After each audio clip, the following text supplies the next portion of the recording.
Cast iron case గెలిచే తీరాలి. Government మారితే వాళ్ళు పాస్ చేసిన జీవోని ఆర్బిటర్గా వీళ్ళు క్యాన్సిల్ చేస్తారా? తప్పు. ఏ కోర్టులోనూ చెల్లదు. రేపు పొద్దున్న కోర్టుకు పోయి ఓ రిట్టు పడేసి ఆ స్టే ఆర్డర్ని వికెట్ చేయిస్తా, లేదా స్టే ఆర్డర్కే స్టే ఆర్డర్ తీసుకుందాం. ఇది నా 25 ఏళ్ల ఆశయం, 20 ఏళ్ల శ్రమ. నేను సంపాదించిందంతా ఇందులో పెట్టాను. ఉన్న ఇల్లు ఉన్న ఆస్తి అంతా తాకట్టు పెట్టాను. దీన్ని ఎలాగైనా మీరే కాపాడాలి. దిగులు పడకండి. అన్ని ఫైల్స్ మీద సంతకాలు పెట్టి అప్రూవ్ అయిన తర్వాతే కదా స్టార్ట్ చేశారు. నేను చూసుకుంటాను. సుందరం సార్, ఫీజు సంగతి తర్వాత చూసుకుందాం. కొంచెం అడ్వాన్స్ ఇచ్చేది మనం. ఎంత సార్? 20 lakhs. 20 లక్షల? 200 కోట్ల ప్రాజెక్ట్ కాపాడబోతున్నానుగా. బ్యాంకులోనూ డబ్బు లేదు. ఓవర్ డ్రాఫ్ట్ లిమిట్ కూడా దాటేశాను.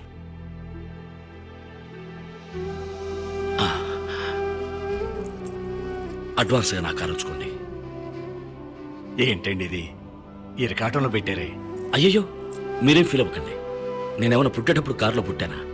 చిన్న వయసులో చెప్పులు లేకుండా నడిచాను, బస్సుల్లో ప్రయాణించాను. మీరు ఈ కేసు గెలిపించండి, అచ్చాలు తీసుకోండి.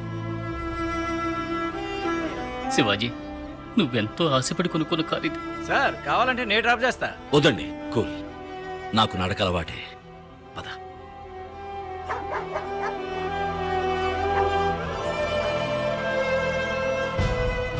మీరు శివాజీ ఫౌండేషన్ స్టార్ట్ చేసే ముందు అన్ని ప్రభుత్వ శాఖలు అనుమతి నిరాకరించింది నిజమేనా?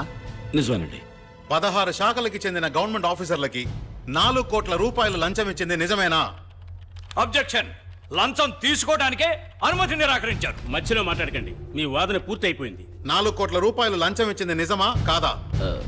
నిజమే, కానీ మినిస్టర్ ఆనందరావు అనుమతి నిరాకరించింది నిజమేనా? నిజమేనండి. వారికి 50 కోట్లు లంచం ఇచ్చింది నిజమేనా? ఇచ్చాను. That's all, Your దేశానికి Honor. మంచి జరుగుతుందన్న ఉద్దేశంతో. I was cornered, I was helpless. అప్పీల్దారుడు ఒప్పుకున్నట్టుగా శివాజీ ఫౌండేషన్ నిర్మాణానికి కావలసిన అనుమతి కోసం వేరు ప్రభుత్వ శాఖాధికారులకు లంచాలను ఇచ్చి అనేక ఇతరమైన కోరికలను తీర్చి అనుమతిని పొందినట్టుగా ప్రభుత్వం తరపున నిస్సందేహంగా నిరూపించబడింది. కనుక శివాజీ గారి యూనివర్సిటీ కట్టడాన్ని రద్దు చేయడం చట్ట ప్రకారం న్యాయమే. ఇంతవరకు కట్టిన భవన సముదాయాన్ని కూల్చివేయడానికి ఆజ్ఞాపించవలసిందిగా ఈ ప్రభుత్వాన్ని కోర్టు ఆదేశిస్తోంది. అందుకు గాను ఏ విధమైన నష్టపరిహారాన్ని ఈ ప్రభుత్వం చెల్లించనవసరం లేదు.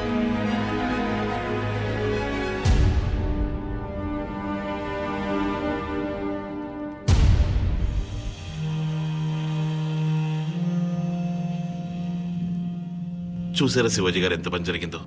మారు మాట్లాడకుండా నేను చెప్పినట్టు ఓ 5 star hotel, real estate business చేసుకుని ఉండాల్సింది. పాపిస్ట్ విధవులు అందరూ కలిసి మిమ్మల్ని ఇలా నడివీధిలోకి ఈడ్చుకొచ్చి వదిలేశారు. ఇప్పుడు ఏం చేద్దాం అనుకుంటున్నారు? మోట్లో మోస్తారా, లేక పాలుగాని పితుకుతారా, లేదా ఆటో నడుపుతారా? పోనీ నేను ఆర్టీసీలో రికమెండ్ చేసి మీకు కండక్టర్ పని ఇప్పిస్తాను, చేస్తారా? ఓ, దానికి పూర్వానుభవం కావాలే. కూర్చున్న చోట ఒళ్ళలవ్వకుండా నొప్పి లేకుండా చేసే పనుంది, చేస్తారా? మన జాతీయ వృత్తి. అయ్యో, అన్ని 500, 1000 రూపాయల నోట్లే. చిల్లరుందా వేణు? ఇవ్వు.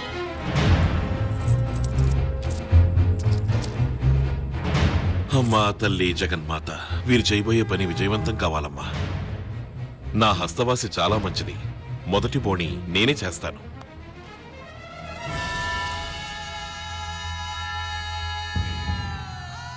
ముష్టెత్తుకుని బతికే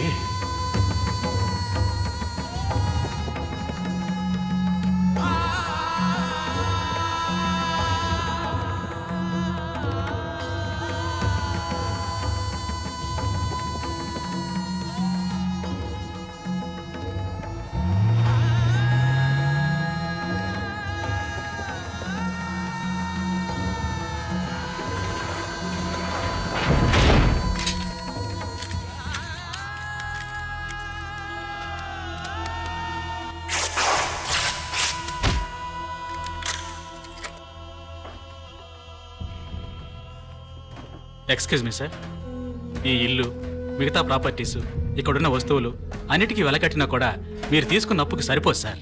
వాల్యుయేషన్ పూర్తయ్యే వరకు ఈ ఇంట్లో నుంచి ఒక ప్రాపర్టీ కూడా బయటికి పోకూడదు. సారీ.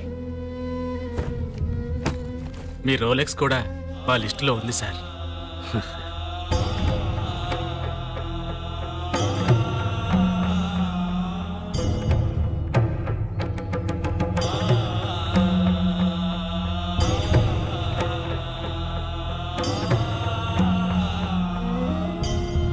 సారీ నాన్న, సారీ అమ్మా.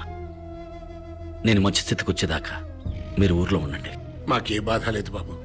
నువ్వు అమెరికా వెళ్లే ముందు మన పరిస్థితి ఇదేగా.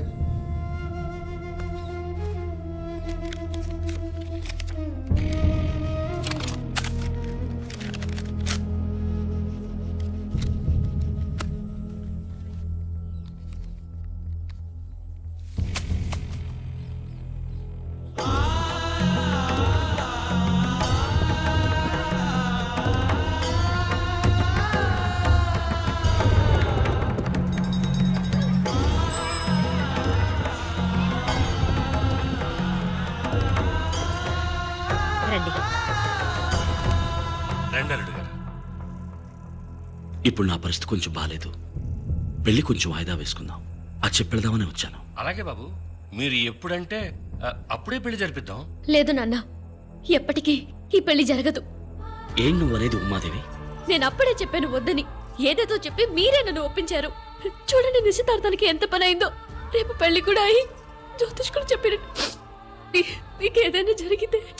నువ్వేదేదో ఊహించుకుంటున్నావు. ఏది ఊహ? పూర్తయ్యే స్థితిలో ఉన్న కట్టడం ఎందుకు పడగొట్టే స్థితికి వచ్చింది? కోటీశ్వరుల్లో ఉన్న మీరు ఉన్నట్టుండి ఎందుకు నడి వీధికి రావాల్సి వచ్చింది? It's a coincidence damn it. లేదండి, ఈ జన్మలో మనిద్దరికి పెళ్లి జరగదు. వెళ్ళిపోండి. ఇంకెప్పుడు నా కోసం రాకండి.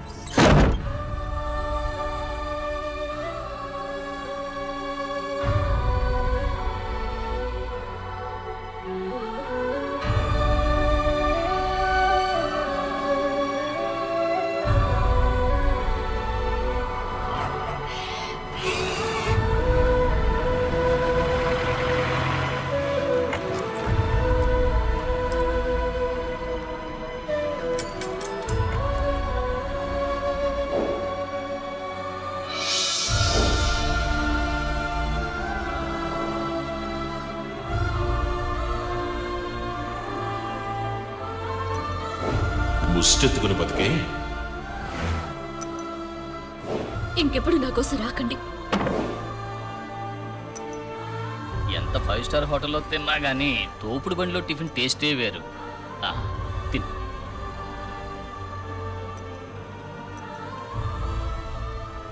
నువ్వు మాట్లాడకుండా అమెరికా వెళ్ళు శివాజీ.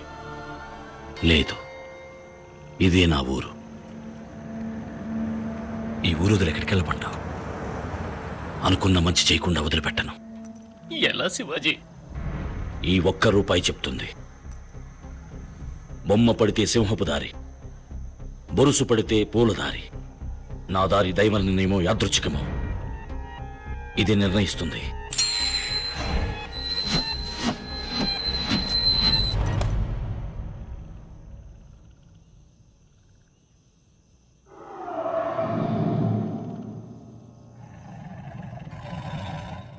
ఇక నే నడవబోయే దారి సింహపు దారి.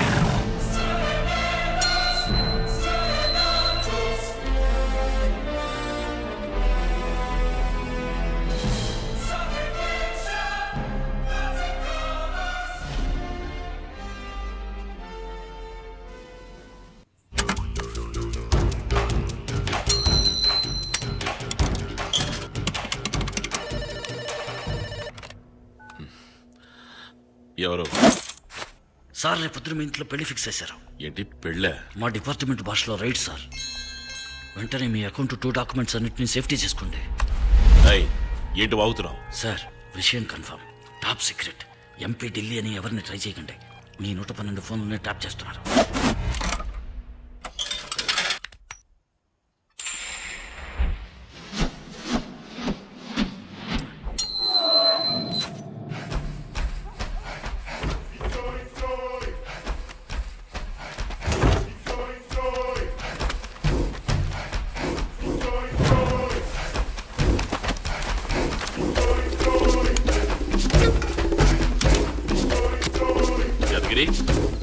యాదగిరి, రేయ్, అయ్యా, తోటలో ఎరువులు అయిపోయాట, అర్జెంటుగా కావాలన్నారు. తీసుకెళ్ళి ఇచ్చేసిరా పో.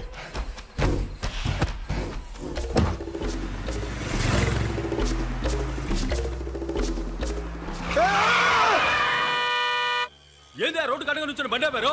కార్ ఎడిపోతుందండి. విజయవాడ సైడు మేము దారిలో దిగుతాం. తెలియని వాళ్ళు ఎట్టెక్కించుకునేదే. మేము మీ ఓనర్ ఫ్రెండ్స్ అండి.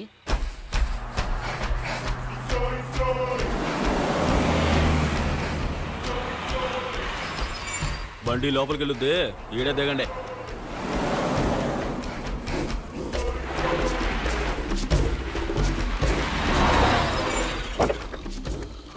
వెంకటస్వామి లేరా, ఏంద్రా అయ్యగారు ఇరువులు ముట్టలు అంపారు, లోన్ ఎడదాం రా.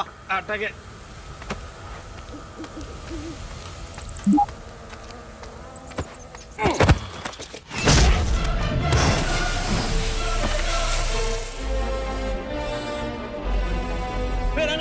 ఇప్పుడు తొందరగా రండిరా, బయట వాళ్ళు ఎవరో చొరపడ్డారు, తొందరగా రండి.